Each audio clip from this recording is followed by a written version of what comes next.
wabarakatuh. Yang terhormat Kepala SD Negeri 5 Giri Tondro, yang kami hormati Bapak dan Ibu Dewan Guru SD Negeri 5 Giri Tondro. Alhamdulillah puji dan syukur kita panjatkan kehadirat Allah Subhanahu wa taala, Tuhan Yang Maha Kuasa, karena pada siang hari ini kita dapat berjumpa bersama dalam kegiatan seminar yang saya lakukan dalam rangka berbagi pengalaman dan juga berbagi pemahaman mengenai tema langkah mewujudkan budaya positif di lingkungan sekolah. Ini dalam rangka salah satunya adalah aksi nyata saya sebagai calon guru penggerak, dan juga walaupun ini aksi nyata saya secara pribadi, namun ke depan ini juga akan bermanfaat bagi kita semua. Seperti apa nanti budaya positif di sekolah itu, apa saja langkah-langkahnya, mari kita simak bersama. Ya, diangkat dulu Pak Besar, nggak masalah.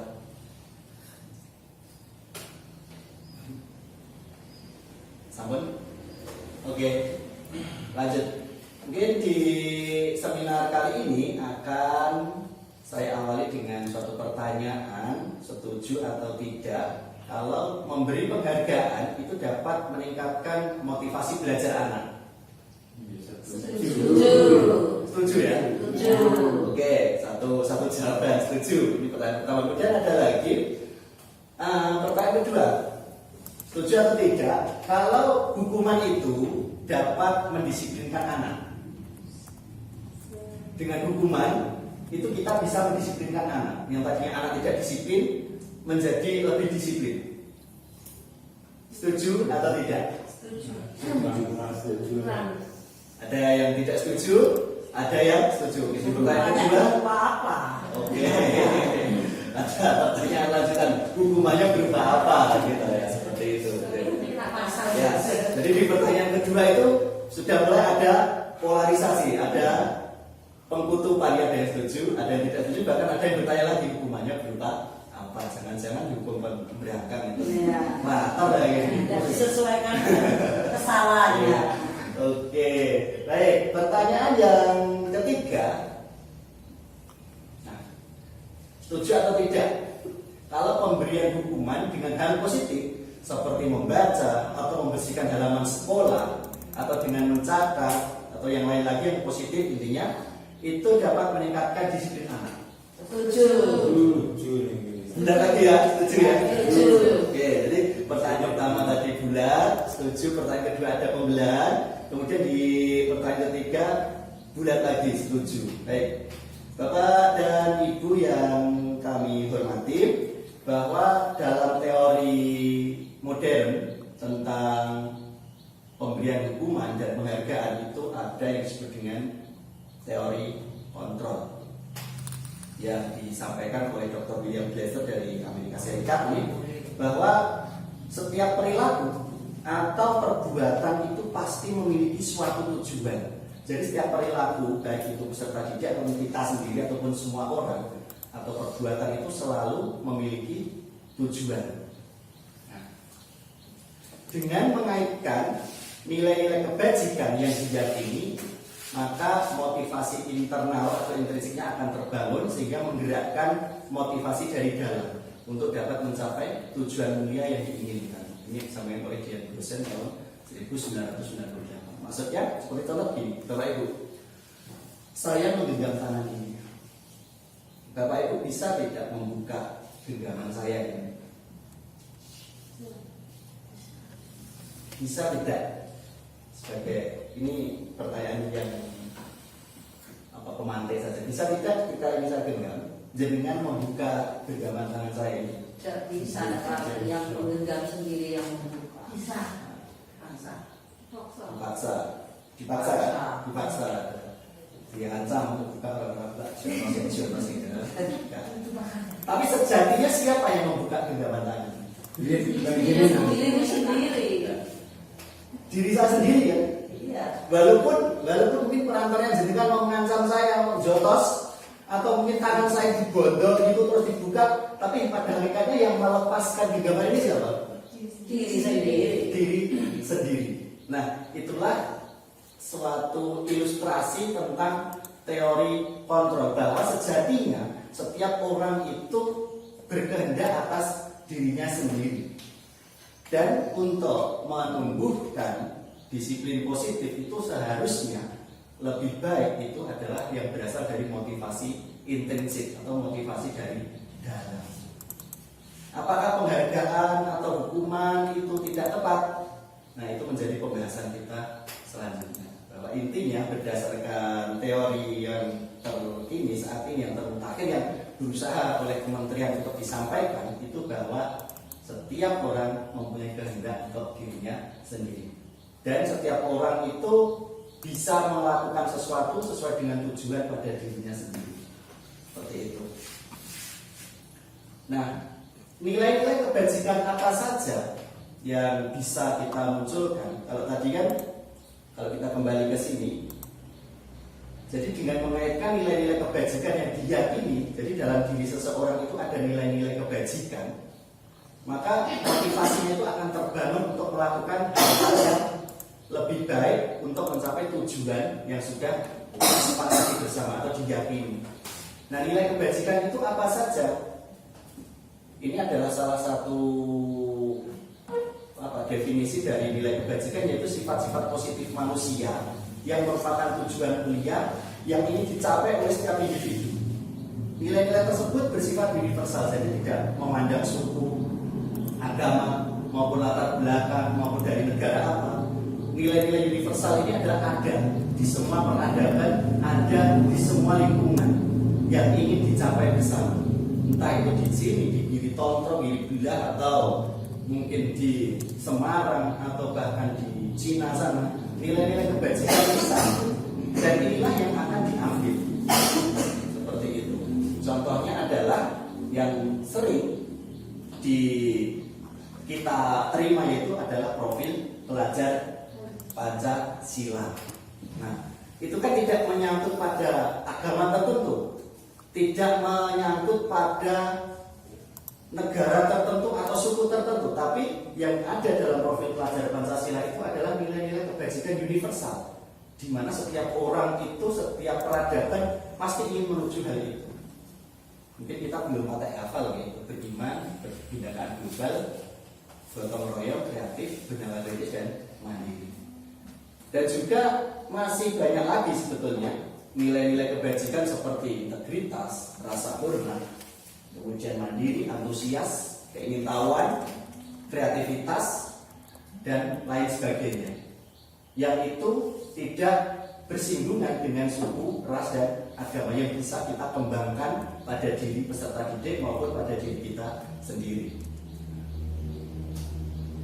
Selanjutnya ada suatu pertanyaan. Mengapa kita melakukan sesuatu? Mengapa kita itu bisa berbuat demikian? Kenapa kira-kira? Mengapa kita misalkan, oh saya bersih-bersih, oh kok saya misalkan mendisiplinkan anak?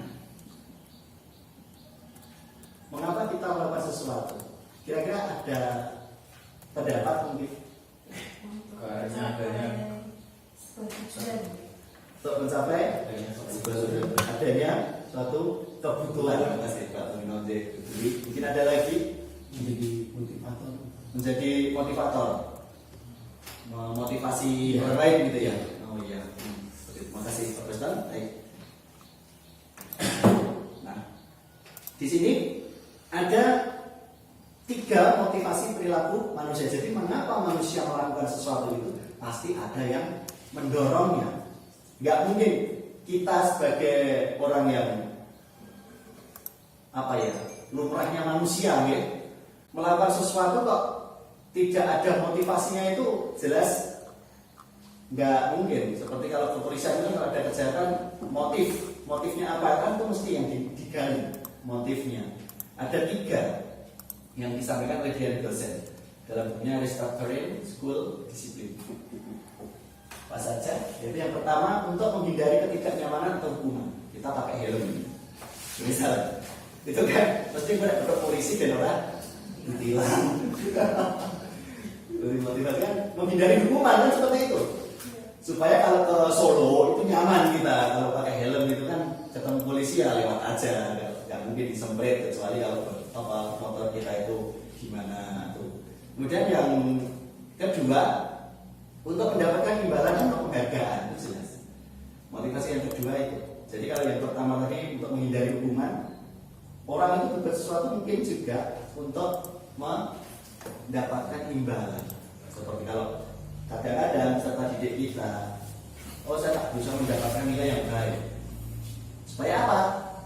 Kalau ditanya, ya supaya mungkin disayangi orang tua, dihafalkan oleh guru mungkin kan, atau menjadi juara kelas dan lain sebagainya. Itu masuk motivasi yang kedua.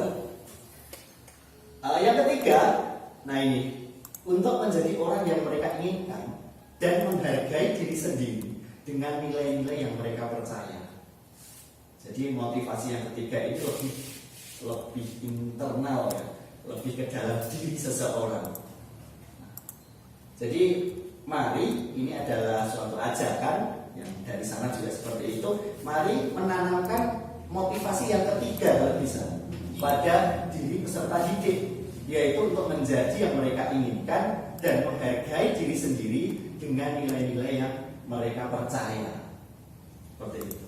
Jadi tidak dengan hukuman, tidak dengan imbalan atau penghargaan, namun dengan menumbuhkan motivasi internal dari dalam diri seseorang, dari dalam diri peserta didik. Mau menjadi apa sih kamu? Oh, saya ingin menjadi seperti ini. Maka untuk mewujudkannya, maka saya harus begini. Bukan karena ada imbalan dari luar atau hukuman dari luar. Salah satu langkah nyata yang bisa kita aplikasikan di kelas ini langkah kecil saja, baru langkah awal, yaitu dengan pembuatan keyakinan kelas.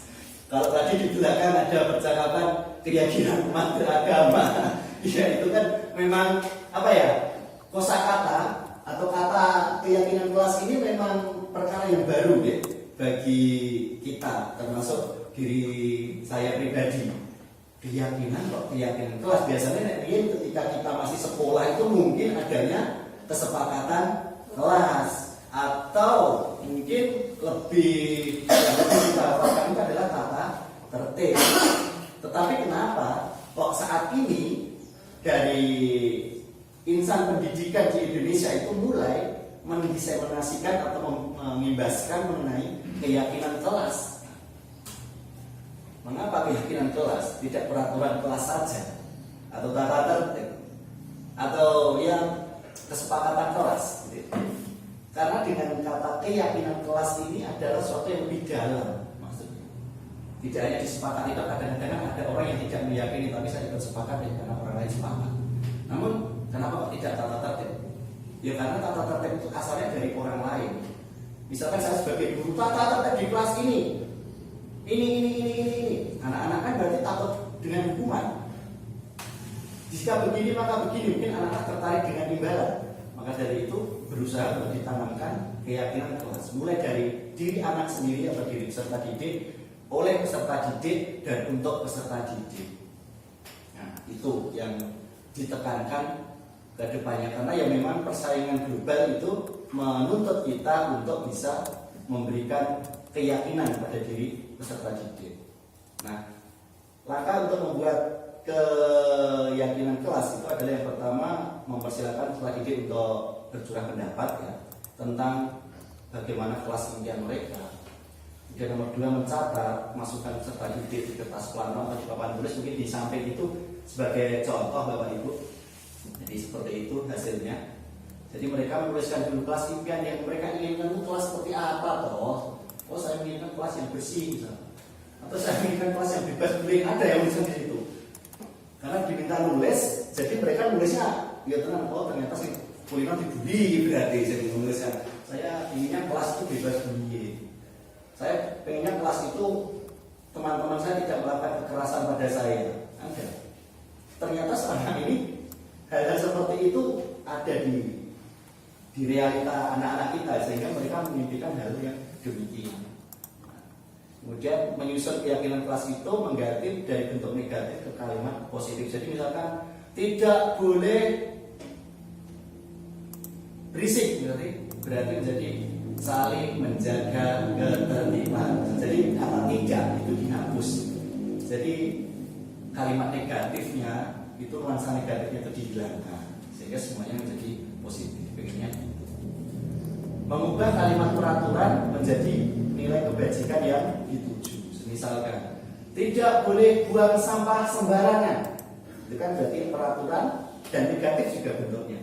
Maka mungkin bisa kita ubah menjadi saling menjaga kebersihan. Nah, seperti itu. Menyatukan pernyataan-pernyataan dalam suatu nilai kebajikan dan semua warga jelas diminta menyetujuinya. Sebagai, nah kemudian keyakinan kelas ditempel di dinding kelas juga dan mudah dilihat oleh semua warga kelas. Sebagai contoh seperti ini Bapak Ibu. Contoh keyakinan kelas.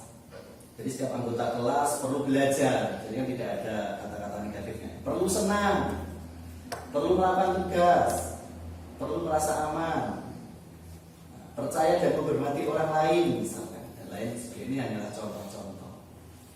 Nah kemudian ini adalah dokumentasi langkah nyata yang saya lakukan. Itu pertama tentu saja saya memberikan pengantar di kelas karena anak-anak itu juga peserta didik belum tahu keyakinan kelas itu apa, kelas impian itu apa maksudnya ya. Jangan-jangan kalau mimpi terus mimpi di kelas itulah mimpi kelas, bukan seperti itu. Kemudian setelah itu peserta didik menuliskan gagasan mereka. Nah itu bisa berdiskusi dengan teman sampingnya untuk menuliskannya di kertas post-it atau kertas kecil-kecil itu. Nah, kemudian menempelkannya, mereka menempelkan gagasan mereka mengenai kelas impian itu di kertas plano yang sudah disediakan. Jadi tadinya itu ada di depan sini Bapak Ibu. Anak-anak menempelkannya, terserah menempelkannya itu akan sudah diurutkan sehingga terlihat lebih rapi. Tadinya ya ada yang miring, ada yang di bawah, ada yang di pojok, itu terserah lah. Pokoknya yang nggak nempelkan nanti yang penting orang yang garuk. Seperti itu. Nah, menempel dan semua mereka saling membaca. Walaupun ketika nulis kadang rahasia. Tempel saling membaca. Namanya kalau Tasya itu bullying, diangkat kelas yang bebas bullying, berarti dia itu sering kena bullying kan berarti ya seperti itu. Nah ini peserta didik menyampaikan keyakinan kelas mereka untuk mewujudkan kelas impian. Jadi setelah mereka itu menempelkan kue di kelas, gue pengen kayak opo toh, itu mereka menempelkan. Nah setelah itu ada sesi kedua, kegiatan tempel-tempelnya. Nah kalian untuk mencapai kelas yang kamu impikan tadi, bagaimana langkah yang bisa kamu lakukan? Bagaimana keyakinan kamu untuk mewujudkan kelas impian kamu itu? Seperti itu. Mereka nulis lagi. Nulis dan nempel lagi. Nah, seperti ini. Mereka nempel lagi. Dan akhirnya terjadilah usulan deskripsi kelas impian dan keyakinan kelas seperti di samping. Apakah sampai di sini cukup? Belum. Karena masih membutuhkan bimbingan dari bapak ibu guru. Karena usulan anak-anak ini masih bersifat pencar. Ada yang misalkan keyakinan kelasnya menjaga kebersihan, ada yang memasukkan baju, ada yang pikir tepat waktu kan gitu-gitu. Nah, bapak ibu guru lah yang mengelompokkan itu, misalkan piket kebersihan itu berarti menjadi menjaga kebersihan. Kemudian tidak berkata kotor, kemudian bersikap sopan santun itu menjadi saling menghargai.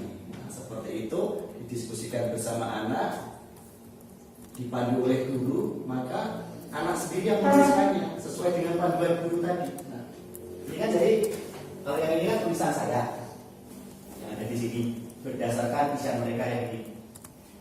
Nah mereka menyalin sendiri ke dalam kertas untuk keyakinan kelas itu. Sepakat? Sepakat.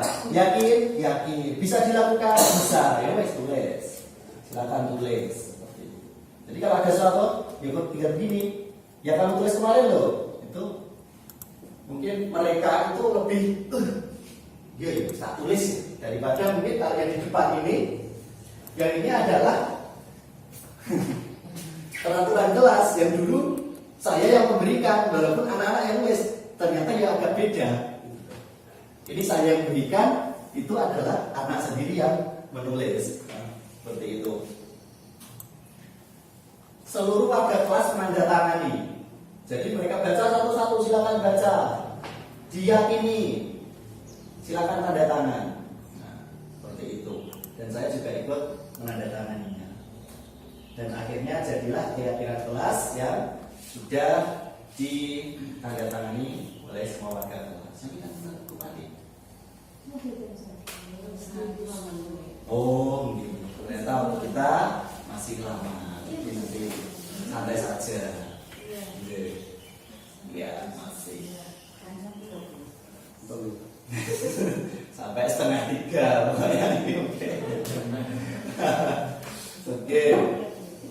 Nah, kemudian mungkin ada suatu pertanyaan dalam diri kita. Kalau sudah jadi keyakinan kelas ya, kalau sudah itu jadi oke lah. Misalkan sebagai contoh kasus Zakia. Setelah lulus itu pendak dino niku ngeplak ikan sane kowe ngangge sandal nabroi. Aduh, ya elah Zakia. Ya, membuat semua usaha menjadi nonsens. Itu cara kapakin. Maka bagaimana? Apakah kita itu nanti akan hukuman, konsekuensi atau restitusi? Pelanggaran terhadap keyakinan kelas itu nanti akan digimanakan? Ada 3 pilihan yang diberikan kepada kita. Ada hukuman, konsekuensi, dan restitusi. Seperti apa hukuman, konsekuensi, dan restitusi? Umumnya itu kalau kita, itu pastinya kan hukuman. Mungkin kalau kita jujur pada diri kita sendiri, ya gue dianu ini tau, mau ngomong ini tau. Ya, saya ini. Saya gue resek lapangan. Saya gue cabut rumput, jumbuti plastik misalnya. Itu yang sering saya lakukan, maksudnya Bapak Ibu bukan. Saya lakukan jumbuti plastik segalaman sampai jalan. Atau konsekuensi itu biasanya kita ini seperti itu, seperti bangkrut. Di kemana-mana itu mungkin bawa tas saya ini, Zakia, ini harus pinjol sama aku. Nilai itu satu aneh-aneh, gue tanda tangan yang gini. Jadi saya ini nak pinjol aturannya dia, itu namanya konsekuensi, seperti itu. Nah selanjutnya kita diperkenalkan satu program disiplin positif yang dinamakan dengan restitusi. Apa itu restitusi? Restitusi. Jadi tindakan terhadap suatu ini. Restitusi adalah proses menciptakan kondisi bagi peserta didik untuk memperbaiki kesalahan mereka, sehingga mereka bisa kembali pada kelompok mereka dengan karakter yang lebih kuat. Jadi mereka sendirilah yang memperbaiki kesalahan mereka, misal seperti itu. Juga merupakan proses kolaboratif kerjasama antara mungkin peserta didik dengan peserta didik, guru dengan peserta didik, maupun guru dengan peserta didik, yang mengajarkan peserta didik untuk mencari solusi. Jadi solusi itu mereka sendiri mungkin yang mencetuskan, walaupun nanti untuk pertajamnya itu adalah bapak ibu gurunya. Bila kowe saiki kepiye misalnya. Nek kowe ngono kuwi sampai ora. Dan terus kepiye. Nah, itu mungkin salah satu sebenarnya kita sudah melaksanakan restitusi itu. Mungkin hanya istilahnya saja yang belum kita pahami bersama.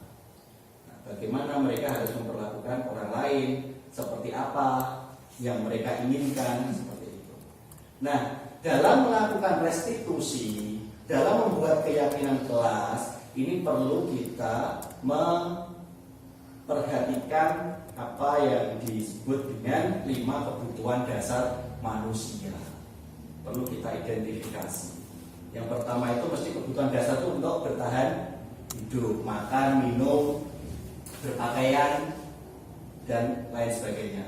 Pulsa, internet, Pak Ari ya. Bukan untuk bertahan hidup. Nggak ada internet, nggak hidup gitu. Contohnya ini nggak ada internet, nggak hidup, nggak jadi tugas saya. Kita belum bertahan hidup. Yang penting udah dihutangi bos internet. Itulah, garutan cepet-cepet. kedua adalah kebutuhan kasih sayang atau rasa diterima, love and belonging. Setelah bertahan hidup, kebutuhan manusia itu adalah mesti iso urip, itu pengennya disayangi. Iya. Ingin disayangi, kita punya sampai ini, pengen diterima. Pengen ada yang menyayangi seperti itu. Kalau sendiri itu kan ya, Apa nah, orangnya? siapa yang mau menyayangi? Pastinya kan harus ada encone.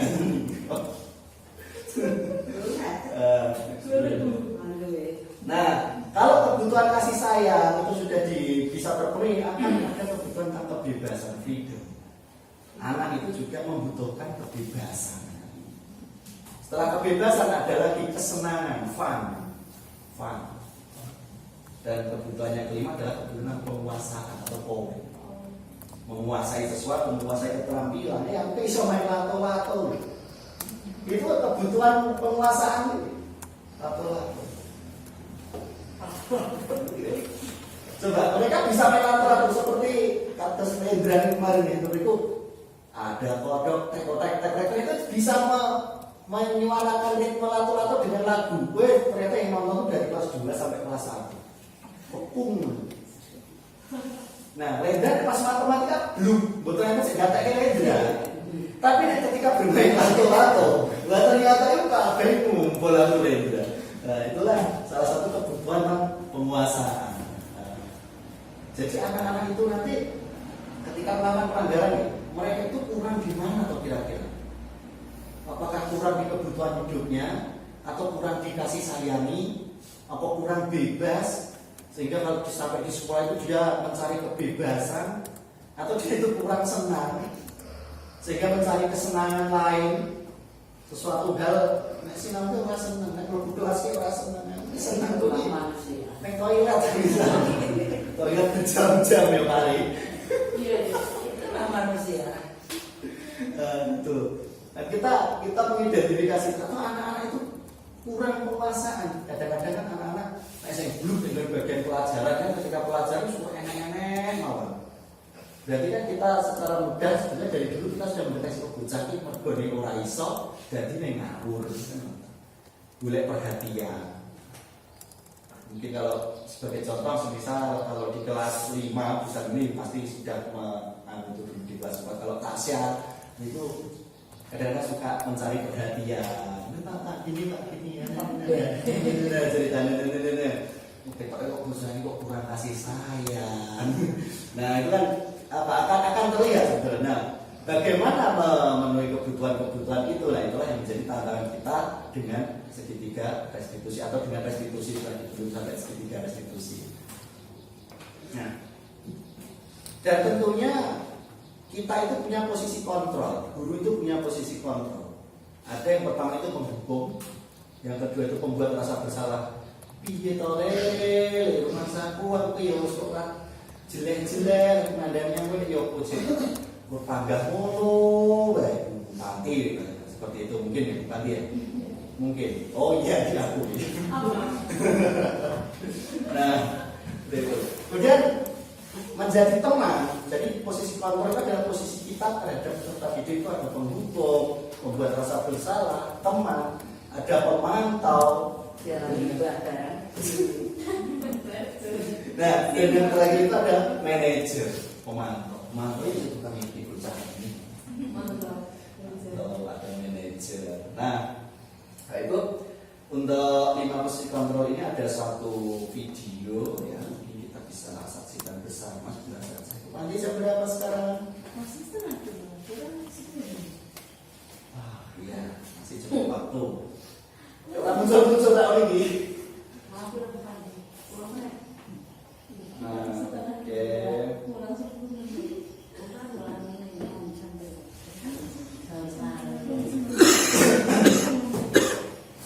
Nah, ini sedikit ada satu tayangan tentang posisi kontrol. Pokoknya ini saya kesel dulu.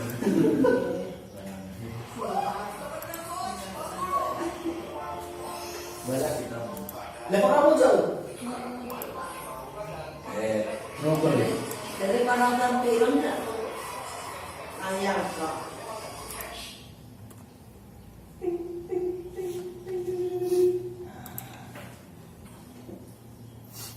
Merdeka Belajar. Tadi kan ngetrennya ada yang materi.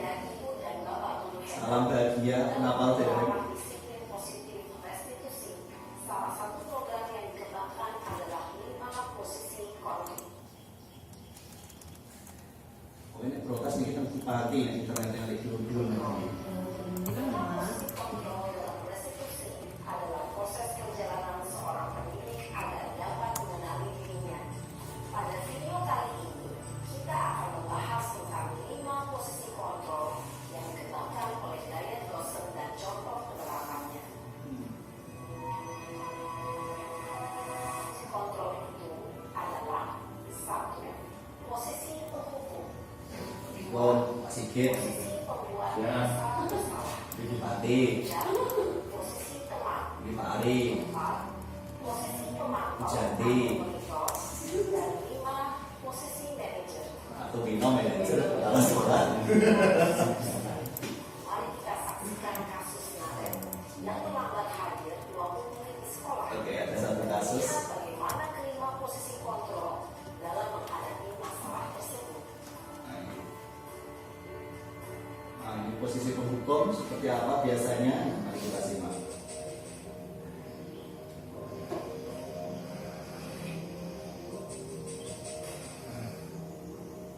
Mulai sekarang. Naren, Udah tidak apa. sini kamu. Pasti. Selalu terlambat. Wah, Pak. Kamu deh, pasti terlambat.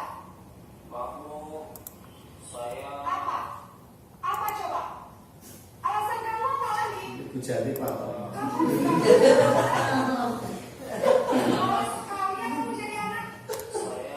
Dasar pemalas. Gak kapok-kapok sih kamu. Sudah berapa kali terlambat? Tiru galak itu. Sana, kamu keliling lapangan basket 2 kali. Kenapa saya harus keliling lapangan basket, Bu? Kenapa? Kamu melawan ibu. Berani-beraninya jawab. Ya. Sudah terlambat, masih berani jawab pula. Sekarang, keliling lapangan basket 5 kali sekalian. Biar kamu. Ya. Gitu. Pergi sana ke lapangan basket. Masalahnya. Posisi penghukum biasanya berbicara dengan nada tinggi, menghati, menunjuk-nunjuk, menyakiti, dan menyindir. Kalau penungan.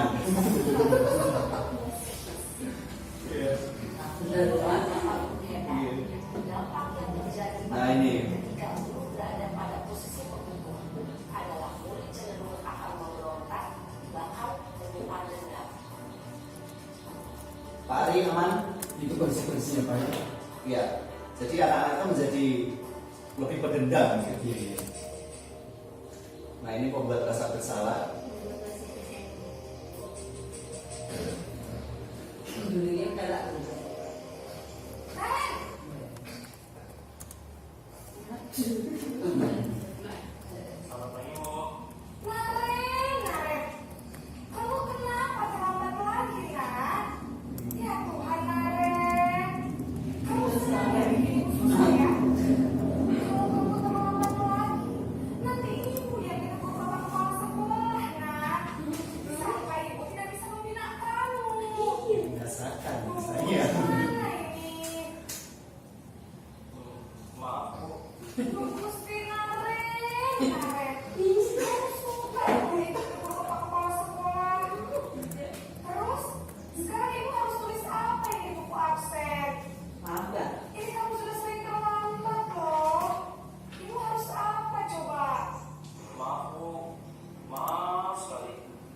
Ya sudah, lain kali jangan bikin ibu susah lagi ya nak ya. Ibu tidak akan kuat lagi kalau kamu begini terus. Kan kalau Maaf ya, Bu. Maaf sekali.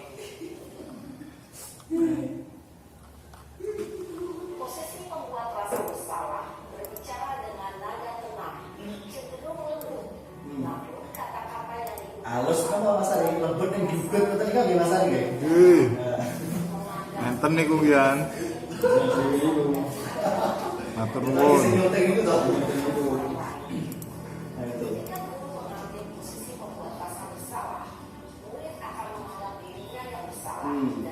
akan menyimpan emosi negatif tersebut di dalam dirinya.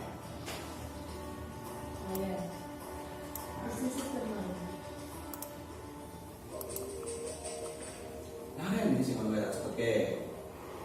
Aduh, sekarang aduh. Selamat pagi, Bu. Wah, sudah jam berapa ini, Nak? Selamat pagi ya, sayang. Habis ibu saya membangunkan saya, Bu. Aduh, tayangan Pak Sigit di sini ngoten iki. Ya Allah. Sebenarnya lagi. Kamu kan yang kencang. Kok terlambat sih? Iya, Bu. Saya memang terlambat bangun tadi. Jadi, biarpun saya lari kencang, tetap beresin jar, Bu. Ya sudah sana. Nanti lain kali larinya lebih kencang lagi ya. Ya. Lebih kencang Pak Sigit. Lebih Hanya yang lebih kencang. Bisa lah, Bu. Ya sudah sama masuk kelas. Ibu beresin urusan absen kamu. Kamu ini ada saja. Guru berbicara dengan nada suara ramah, akrab, cenderung bersenda gurau untuk menjaga suasana tetap santai. Murid akan merasa senang, aman, dan akrab dengan guru. Identitas yang tercipta adalah identitas sukses atau berhasil. Namun, perlu diingat, karena ini masih menggunakan eksternal, maka ada faktor ketergantungan dari murid kepada orang tertentu. Di sini, guru absennya, sehingga di lain waktu, murid bisa berperilaku baik, namun hanya kepada orang-orang tertentu saja. Nah, ini kalau pas kita SMA dulu kan pernah mengalami kasus-kasus semacam itu. Ada guru yang terus sengit karena kompleksitasnya memang di SMA SMK. Aduh. Selamat pagi, Bu. Naren, apa peraturan sekolah kita tentang jam berapa kita harus masuk sekolah, Nak? Kita harus di sekolah jam 7, Bu. Iya betul. Sekarang sudah jam 7.20. Nah, jam berapa? Naren sudah tahu konsekuensinya jika terlambat hadir. Paham, Bu. Saya harus 13.30. jam istirahat. Nanti kita tanya jam. Iya benar. Konsekuensinya demikian. Jadi nanti jam 9.30 pas istirahat, kamu harus tinggal di kelas, kerjakan tugas tambahan untuk ketertinggalan kamu, ya? Baik, Bu. Posisi pemantau mengandalkan penghitungan atau data untuk mengontrol murid. Guru mengarahkan murid berdasarkan peraturan dan konsekuensi. Seorang pemantau menunjukkan bahasa tubuh dan ekspresi wajah yang datar dan cenderung formal.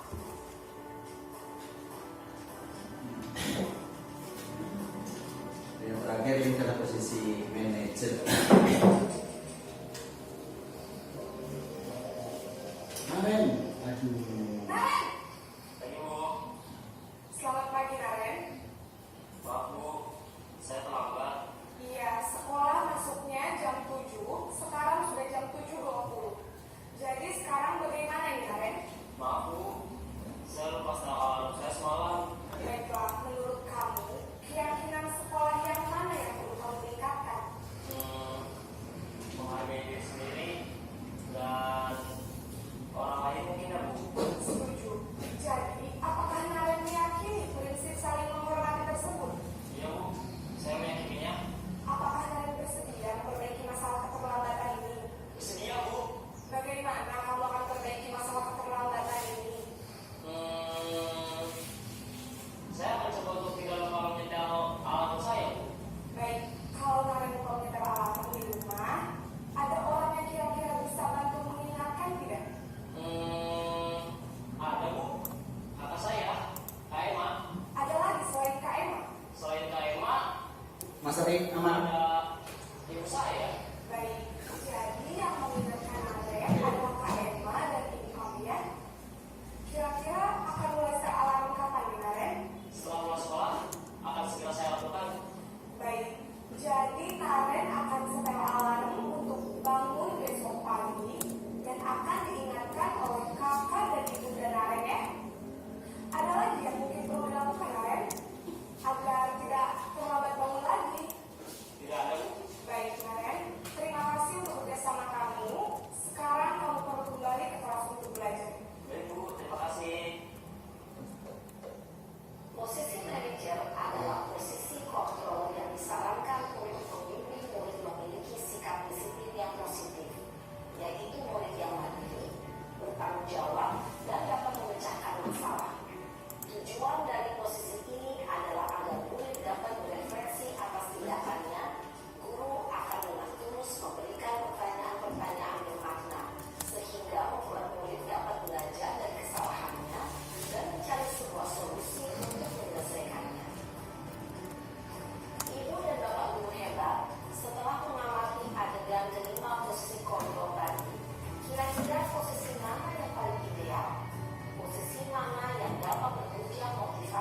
berapa slide ini? Pak Ari berapa menit? 42. 42. Hei, ternyata 42. Masih kurang 18 menit Pak.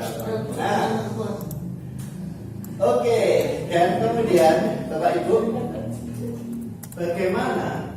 Tadi kan kita berbicara tentang restitusi, gitu. Tidak ya. Ini hati-hati. Mungkin kolet-liat membuat ini jalan-jalan rawan ya, jalan rawan. Kopi. Kopi.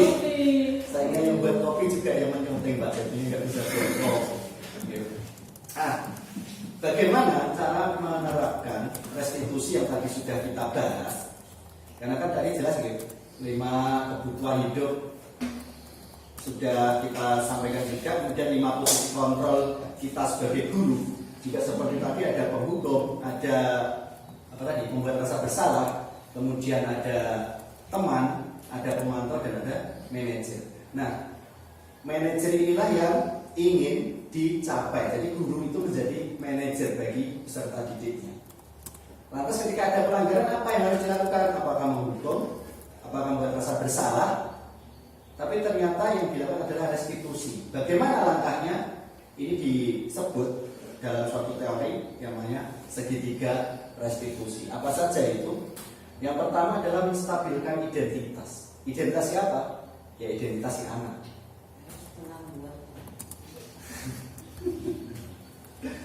Kemudian langkah yang kedua adalah validasi tindakan yang salah. Tindakan salah pada anak itu kita validasi. Bukan berarti kita menerima kesalahannya, tapi kita validasi. Ya mungkin itu manusiawi. Misalkan kok ya ngeplak si Tasya karena Tasya yang ngomel lah itu mungkin juga kalau dalam kehidupan nyata mungkin itu juga manusiawi mungkin. Jadi itulah validasinya. Walaupun tidak membenarkan itu tindakannya, tapi kita memvalidasi dulu bagaimana tindakannya. Kemudian yang ketiga adalah menanyakan keyakinan. Lah nek koyo ngono mau kira-kira cocok ora kalau sikape awak. Misalkan seperti itu. Oh enggak cocok. Nah itulah menanyakan keyakinan. Sebetulnya kita sudah sangat sering melakukan segitiga restitusi ini. Cuman ini dibukukan, dijadikan satu teori sehingga bisa disebarluaskan dengan lebih tertata. Yang pertama adalah stabilkan identitas. Terus ini kasus kita itu kan anak ini baru nganu dan melakukan satu pelanggaran curang dides kan atau nolak diri ini. Ya di luluh ke nilai lagi ditakoi kan ada yang validasi tindakan yang salah ini dan dakwai lagi diarahkan. Nah, arahnya itu yang menanyakan keyakinan. Sebetulnya sudah sering kita lakukan, cuma ini dijadikan suatu disiplin ilmu atau suatu teori. Nah, seperti apa?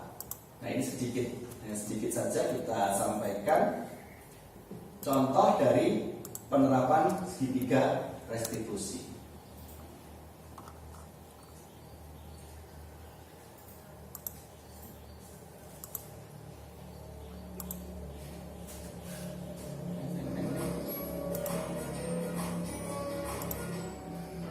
Pada video kali ini kita akan membahas tentang salah satu program disiplin positif yang 10 menit, ini rampung.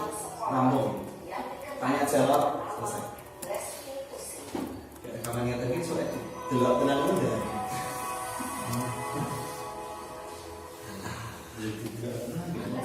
Kesahan ya, nek seminar kayak tadi aslinya bukan tikluk-tikluk atau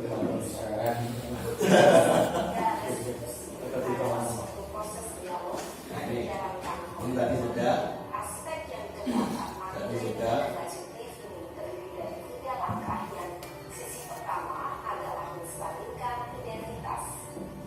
Sisi yang kedua adalah validasi tindakan yang salah. Dan sisi yang ketiga adalah menanyakan keyakinan. Ibu dan Bapak Guru, berikut ini akan menunjukkan bagaimana seorang guru berada dalam posisi manajer menggunakan penerapan segitiga restitusi. Ini sebagai satu contoh aja. Mesti contohnya itu SMA. Jadi contoh SD juga. Masalahnya berarti nggak ada di contoh SD. Tidak berskenario. Siapa? Sudah lama ada di sana. Kenapa Adin ada di sini? Kesel pak, kesel banget. Masa Nanti kita nih. ya aku marah lah. Aku marah kan depan kelas. Kesel banget. Nah ini Pak Sigit, Bapak Bupati. Bapak juga akan marah apabila ada yang menuduh Bapak seperti itu. Gue Stabilkan identitas. adalah bupati. Pada saat itu, kamu Ke mengaku sekolah yang mana? Ya saya cuma pengen Eka lah pak. Kesel banget. Saya takut dia depan teman-teman lain. oh gitu. Pasti kamu melakukan seperti itu karena suatu alasan tertentu kan? Iya lah, maksud saya diam saja pak. Ya saya bela diri lah. Maksud saya jadi tukang fitnah.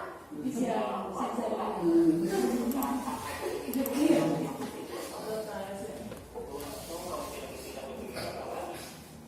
Hanya meminta-minta. Iya pak. Pak, Untung saya masih bersabar dan hanya meminta saja. Sudah gemes padahal saya pasti bela diri lah. Ya pasti ya. Tapi kamu memilih untuk tetap bertahan dan bersabar. bohong istilahnya. Kamu memilih untuk tidak berbuat lebih parah lagi. Iya. Nah, sekarang coba kita lihat lagi tindakan kamu yang minta PK di kelas. Tindakan kamu itu kira-kira sesuai dengan keyakinan kelas atau prinsip kamu tidak? Enggak lah pak. Capek pak jadi pemarah. Jadi keyakinan atau prinsip mana yang kurang sesuai dengan keinginan kamu? Ya saya sebenarnya sangat menghargai orang lain. Mungkin saat itu saya tidak emosi. Jadi tidak menunjukkan sikap itu. Kamu meyakini tidak? Menghargai orang lain itu penting buat kamu. Yakin lah pak. Iya, setuju. Kita harus saling menghargai. Namun, ada juga keyakinan yang kita sepakati yang perlu kita jalankan apabila kita sedang marah, bukan? Ya saya bisa proaktif. Mulai dengan diri sendiri. Saya bisa jadi Untuk di skenario kita tidak percaya. Mau apa selanjutnya? Kira-kira kamu bersedia memperbaiki masalah ini tidak? Bersedia pak. Kalau kamu memperbaiki masalah ini, Dewan. Saya akan menjadi tanggung jawab apa ya pak? Dan senantiasa proaktif. ya, menurut kamu bagaimana rasanya menjadi orang seperti Mulai itu Ya nyaman lah. berskenario yang meneliti kalian anak-anak kemarin ya. Baiklah, Ambil gambar itu sampai 5 kali. bagaimana memperbaiki masalah ini? Pusing. Nah, anak-anak SMA sih, cara-cara SMA itu ngisi semua yang pintar dan berakting kan. Ibu dan bapak guru hebat. Lalu saya Yang sampai yang pinggir belum kali kan. seorang guru berada Karena ke dalam ini jadi menggunakan penerapan segitiga restitusi. Mari kita bahas satu untuk persatu. seperti saja. Identitas berdasarkan pagu belajar. Identitas murid dari identitas gagal ke identitas sukses. Murid yang sedang bertingkah laku yang tidak pantas atau menarik diri saat itu sedang mengalami identitas gagal. Jadi jangan langsung dikritik pas pada posisi itu. Maka posisinya tidak akan mudah. Kita bisa mengajukan pernyataan-pernyataan ini. 1. Membuat kesalahan sesuatu yang wajar. 2. Manusia tidak ada yang sempurna. 3. Kita bisa memperbaiki masalah ini. 4. Saya tidak menanyakan kesalahannya. Saya lebih fokus bagaimana memperbaiki masalah ini. 5.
selesai. Intinya adalah segitiga restitusi, adukan identitas, validasi tindakan yang salah, dan tanyakan keyakinan atau menanyakan keyakinan. Dan selanjutnya adalah terima kasih. Nah, ini jam berapa? 5.4. Oke, ada 6 menit untuk sesi tanya jawab. Bapak Ibu, terima kasih sudah menyimak dari awal hingga akhir. Semoga materi yang kami sampaikan, saya sampaikan ini bisa sedikit memberikan tambahan wawasan bagi Bapak dan Ibu, bagi kita semua, sehingga kedepannya bisa menjadi pendidik, insan pendidik yang lebih baik lagi dan menuju SD Negeri 5 Giri Tontro yang lebih baik lagi. Allahumma amin. Terima kasih. Selanjutnya ini diskusi santai saja. Silakan bagi yang ingin bertanya, kalaupun ada pertanyaan, monggo. Oke, Pak Boston. Itu tadi tulisan restitusi tadi Pak. Oh, restitusi mau dibuka dulu. Oke. Yang ini? Artinya. Oh, artinya bentar Pak. Oke. Ini Pak? Iya Pak. Oke. Monggo, sini dulu. Saya tulis Pak. Iya. Karena saya sering musik di satu lagi Pak yang Atasnya lagi. Bentar. bukan. Ini bukan yang ini. Ini. Terkopi. Sama Pak? Ya. Monggo, Bapak Ibu, mungkin ada. Silakan. Ya. Iya. Oke, betul. Iya. Mau tanya Mas, Oh iya Bu, Jani, monggo. tentang keyakinan kelas itu tadi masih asing penjelasannya. Terus tahun hari ini saya tidak. Keyakinan umat beragama. Kalau saya itu keyakinan antar umat beragama. Oke. Nah, itu tadi setelah ini yang Mas membuat apa namanya kayak keyakinan kelas yang sudah ditandatangani, terus mereka sendiri yang membuat. Itu seandainya dari berapa atau sebagian besar mereka yang melanggar itu, terus bagaimana? Siapa yang akan dilakukan? Sudah tekan kontrak melanggar sendiri. Oh gitu ya. Sudah tekan kontrak melanggar sendiri itu kalau Indomaret langsung ambil. Oh iya. Tapi saya kita di sekolah dan ini kita langsung ambil. Gimana ya Mas ya? Nah itu yang jadi masalah juga Bapak Ibu, menjadi suatu pertanyaan utama gitu. Nah kalau wes anak-anak kan gitu tadi kan, mungkin kalau SMA, SMK itu SMP agak beda. Mungkin kan anak-anak itu kata mencret ya, dalam arti kata mencret kan karena lali nih. Sudah keyakinan kelas sudah kok belum kok podo wajib melanggar kayak si Zakian ini wah nulis bertanda tangan pada dinas kepelainan sana. Ya elah. Ya itu suatu tantangan bagi kita dan memang dalam penyampaian keyakinan kelas karena kan itu internalisasi ya, bisa diharapkan muncul dari dalam diri anak itu, maka kita terus diulang terus menyampaikan keyakinan. Jadi ketika ada pelanggaran yang kira-kira yang ini kok gejala secara umum ya, kalau semakin banyak ya, nah itu kita ulang lagi kelas ini yang kemarin itu apa toh, seperti ini. Nah kemudian kalian kemarin menuliskan apa coba misalkan, dan yang sudah kamu tulis coba dibaca lagi. Ini masih kita sepakati kan, masih kita yakini toh, masih oke. Selanjutnya bagaimana? Nah itu mungkin bisa kita ulang terus seperti itu. Dan langkah-langkah restitusi itu juga senantiasa kita ulang pada peserta didik yang melakukan suatu pelanggaran. Jadi tidak kita hukum, tidak kita buat dia merasa bersalah, tapi coba kita gali masalahnya apa dan mungkin dia sendiri bisa memunculkan satu ide untuk menyelesaikannya, walaupun tentu saja dengan tuntunan kita. Jadi itu berulang-ulang terus Bu. Melanggar kita yakinkan kembali, melanggar kita ingatkan kembali keyakinan kelas mereka, kita lakukan restitusi kembali seperti itu ya. Ngantos jual ya, terus jual gimana ya, dan jual kayak pripun Pak, lah ya niku sing repot ngantos jual padha mawon. Nah ini adalah masalah kita ya, nanti ada komunitas belajar kita bertanya mungkin pada bapak kepala sekolah dan guru yang lain, mungkin nanti ada mungkin satu pertanyaan yang kita lewatkan atau ada satu strategi yang kita lewatkan, nah seperti itu ngoten Bu Janti. Jadi ini bukan final tapi terus kita ulang-ulang begitu. Jadi Ngaten tadi ya, mungkin ada lagi, monggo. Baik, iya. Iya, monggo Ustaz. Itu tadi di bagian tentang motivasi itu Nah, kan saya tadi sempat bilang menginspirasi gitu ya. Nah, apakah dalam penerapannya kita sebagai guru supaya meyakinkan murid kita tersebut, apakah kita tidak bisa membuat satu contoh, misalnya ini loh anak-anak, ada si Budiman yang menjadi motivator buat kita sehingga dia berhasil menjadi guru atau menjadi pengusaha gitu. ya, jadi Meyakinkan si muridnya. ya, itu tadi kan dalam mengapa kita berperilaku atau kenapa kita melakukan sesuatu itu kan ada 3 motivasi yang tadi yang saya sampaikan ya Pak. Ada karena memang menghindari hukuman, ada yang memang menginginkan imbalan atau penghargaan, ada yang termotivasi secara internal. Dan memang pemberian suatu kisah atau pemberian suatu contoh itu memang perlu untuk menumbuhkan suatu motivasi intrinsik. Oh, saya akan melakukan ini, akan melakukan itu supaya saya nanti bisa mencapai tujuan yang seperti itu.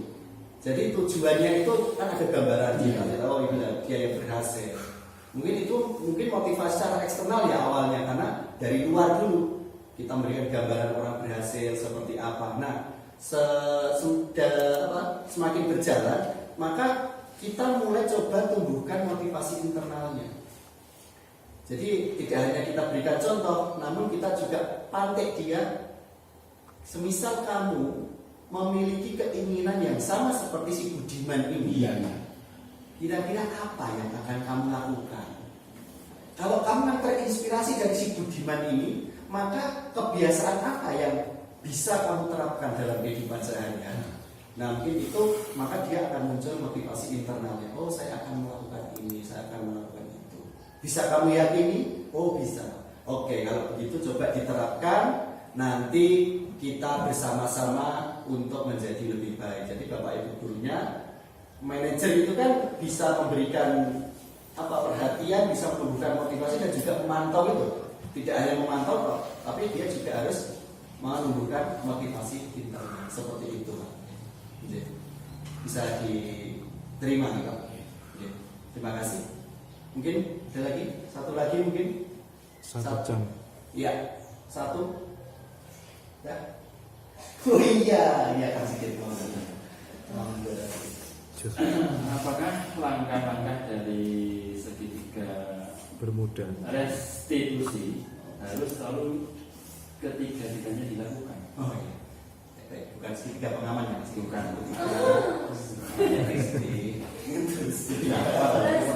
Oh iya, sebenarnya segitiga restitusi juga segitiga pengaman pasti. Mengamankan anak-anak didik kita dari jurang kegagalan. Sehingga warnanya merah itu kan segitiga. Oke, Mas Sigit, terima kasih pertanyaan yang sangat menarik sekali untuk kita bahas. Jadi, apakah harus itu kita mulai dari stabilan identitas, validasi tindakan yang salah atau menanyakan ini harus begitu terus ya, itu tergantung situasi dan kondisi Bapak Ibu. Dan itu kembali lagi ke guru itu adalah dalang itu orang kewan lakon. Jadi tidak semua masalah itu harus melalui segitiga restitusi. Bisa kita langsung jujuk pada menanyakan keyakinan. Semisal kita langsung ketemu dengan anaknya itu, langsung istilahnya anak itu tertangkap basah, bias. Kan nggak harus validasi tindakan yang salah atau stabilkan identitas. Kita kan bisa kita ajak mikir, kira-kira sesuai enggak sih kita dengan keyakinan kita? Oh, tidak. Nah, seperti itu kan bisa. Jadi tidak harus urut, bisa juga langsung jujur. Kalau sudah berhari-hari baru ketahuan, itu kan tidak harus stabilkan identitas karena anak-anak itu silih kan sudah beberapa hari, mungkin langsung pada validasi tindakan yang salah. Kemarin kamu lakukan apa mungkin terhadap si dia misalnya, nah begitu, dan langsung validasi tindakan salah, tidak perlu stabilkan identitas. Nah seperti itu, atau juga bisa dijujuk atau bisa malah terbalik, menanyakan keyakinan dulu, terus arahnya dibalik, menstabilkan identitas, validasi tindakan yang salah. Jadi itu sangat luwes sesuai dengan situasi dan kondisi. Yang jelas intinya kita harus berusaha menghindar dari posisi menghukum dan membuat anak merasa bersalah. Itu yang paling dihindari. Walaupun yang 3 di bawah itu oke lah, silakan pilih yang teman atau pemantau atau manajer. Tapi yang berusaha dihindari itu yang penghukum, yang 1, 2 itu. Karena kalau 1, 2 itu dampaknya panjang. Pendendam itu menetes dari kecil itu sudah ada luka. Lah itu seperti kata teman saya, itu kalau sudah paku nancep di tembok, pakunya dicabut, tetap temboknya bekas. Ya seperti itulah kita. Terus kadang-kadang ya amal jariah, kadang-kadang nih rasa sadar ya dosa saya. Tapi betul nonton gimana ya? Mungkin itu Bapak Ibu sedikit apa yang dapat saya sampaikan berkaitan dengan budaya, langkah-langkah untuk mewujudkan budaya positif di sekolah. Salah satunya kami ulas kembali. Yang pertama adalah dengan mencoba melakukan pembuatan keyakinan kelas. Nah, setelah keyakinan tadi jadi, kalau ada pelanggaran maka masuklah kita ke restitusi. Jadi itu aja. Keyakinan kelas, restitusi. Keyakinan kelas, restitusi.